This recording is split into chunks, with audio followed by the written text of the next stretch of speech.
pagbati at pasasalamat para sa kanyang mga taga-suporta. Kabilang ang Team Sangkay Original, Team Sangkay Sponsors, Team Kalingap Upquival, Team Kalingaprab at iba pang grupo gaya ng Giggle Ladies, J-Natics, Diwata Cares Marathoners at J-Diwata Team Europe. Binanggit din niya ang ilang personalidad tulad ni Tita Minara Milio, Manay Tere ng San Diego at Mother Nene Vivas ng Washington, D.C. bilang pagbibigay-pugay sa mga patuloy na sumusuporta sa kanya. Ang pangunahing paksa ng kanyang video ay ang naganap na capping and pinning ceremony ni Joy Diwata kung saan tuluyan na itong naging certified nursing student. Ibinahagi ni Sangkay na sa mismong seremonya, tanging sina Nanay Imelda at Andy Kayakap lamang ang nakadalo dahil limitado ang bilang ng pwedeng pumasok. Si Andy Kayakap ang nag-livestream ng event. Ipinakita rin ang transformation ni Nanay Imelda mula sa simpleng probinsyana na nanay sa bahay hanggang sa maging maayos ang ayos at naka-makeup para sa okasyon. Pinuri ni Sangkay ang pagiging supportive nito sa anak at pinayuhan na manatiling mapagpakumbaba kahit umangat ang buhay. Sa reception matapos ang seremonya, naroon sina Kuya Val, Kalingap Rob, Ate Edna at iba pang miyembro ng Team Kalingap. May mga handang pagkain kabilang ang lechon, pansit, kakanin at dessert. Binigyang diin ni Sangkay na ang pagkakaroon ng reception ay patunay ng pagpapahalaga kay Joy at sa kanyang tagumpay. Nagpasalamat siya sa lahat ng sponsors na hindi nagkulang sa suporta at nagpaalala kay Joy na mag-focus sa pag-aaral. Iwasan muna ang mga distractions gaya ng pakikipagrelasyon at tapusin ang kursong nursing.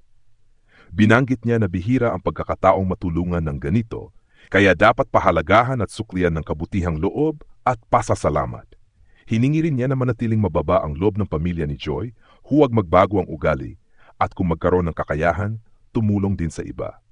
Para kay Sangkay, ang tagumpay ni Joy ay isang stepping stone para makaahon sa kahirapan at maibigay ang mas maayos na buhay sa pamilya. Tinapos niya ang video sa pamamagitan ng pasasalamat sa mga nanood, paganyaya na mag-subscribe sa kanyang channel at pagbati ng ingat sa lahat ng kanyang taga-suporta, saan man sila naroroon. Kung gusto mo, pasalamat sa mga supporters, subscribers, at iba't ibang grupo na sumusuporta sa kanya at sa Team Kalingap. Nagbigay siya ng espesyal na shoutout sa mga kasamahan at sponsors, kabilang ang mga grupo mula sa Pilipinas at abroad. Ang pangunahing paksa ay ang naganap na capping and pinning ceremony ni Joy Diwata, na ngayon ay certified nursing student na. Binanggit na sa mismong seremonya, limitado ang mga nakapasok, kaya sina Nanay Imelda at Andy Kayakap lamang ang present, at si Andy ang nag-live coverage. Napansin at pinuri ang transformation ni Nanay Imelda, mula sa simpleng probinsyana sa bahay, tungo sa mas maayos at magarang-ayos sa okasyon. Si Joy naman ay may tipikal na aura ng isang nursing student, at makikitang sobrang proud si Nanay Imelda sa kanyang anak. Ipinakita rin ang ilang eksena mula sa reception na ibinahagi sa GC ng Kalingap Watchers kung saan may mga handa gaya ng lechon, kakanin at iba pang pagkain. Dumalo rin sina Kuya Val at iba pang miyembro ng Team Kalingap na nagpapakita ng kanilang pagpapahalaga sa tagumpay ni Joy. Binanggit na kung hindi dahil sa tulong ng mga sponsors at kay Andy Kayakap, hindi matutupad ang pag-aaral ni Joy. Nagbigay ng payo si Sangkay kay Joy. Ipagpatuloy ang pag-aaral at tapusin ito. Iwasan muna ang mga relasyon na makakaabala sa pag-aaral. Maging mapagpakumbaba at pasasalamat sa mga tumutulong. Ibalik ang kabutihan sa pamamagitan ng pagtulong sa iba kapag kaya na. Huwag kalimutan ang hirap na pinagdaanan noon. Pinuri ang mga sponsors na hindi lang sa seremonya tumulong, kundi pati sa selebrasyon. Para kay Sangkay, napakaswerte ni Joy na magkaroon ng ganitong suporta at selebrasyon. Sa huli, nagpasalamat siya sa lahat ng nanood at hinikayat silang mag-subscribe sa kanyang channel. Kung gusto mo ng pagbati at pasasalamat para sa kanyang mga taga-suporta, kabilang ang Team Sangkay Original, Team Sangkay Sponsors, Team Kalingap Upquival, Team Kalingaprab at iba pang grupo gaya ng Giggle Ladies, J-Natics, Diwata Cares Marathoners at J-Diwata Team Europe. Binanggit din niya ang ilang personalidad tulad ni Tita Minara Milio, Manay Tere ng San Diego at Mother Nene Vivas ng Washington, D.C. bilang pagbibigay-pugay sa mga patuloy na sumusuporta sa kanya. Ang pangunahing paksa ng kanyang video ay ang naganap na capping and pinning ceremony ni Joy Diwata kung saan tuluyan na itong naging certified nursing student. Ibinahagi ni Sangkay na sa mismong seremonya, tanging sina Nanay Imelda at Andy Kayakap lamang ang nakadalo dahil limitado ang bilang ng pwedeng pumasok. Si Andy Kayakap ang nag-livestream ng event.